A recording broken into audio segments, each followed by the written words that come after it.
everyone, in this video, I'm going to show you on how to add custom songs to Geometry Dash levels. So let's first start with the step number 1, which is to open the level editor. So just launch your Geometry Dash and go to Create section. And from there, just open an existing level or create a new one. And in the editor, look for the music note icon or song settings button. Next step is browse to the Newgrounds songs. So just click on the New Songs browsers to access Newgrounds. This is a music library, so you can search for songs by name, artist, or browse popular featured tracks.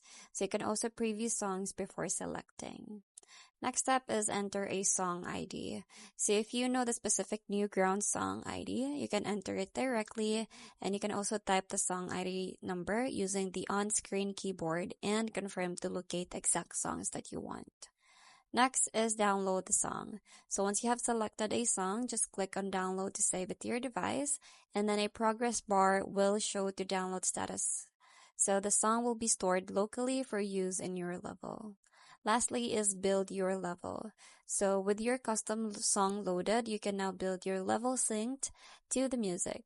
So you can also use the waveform display to time your obstacles perfectly with the beat and drops. So that's pretty much it. I hope you find this video helpful. Thank you for watching, and I'll see you in my next one. Bye!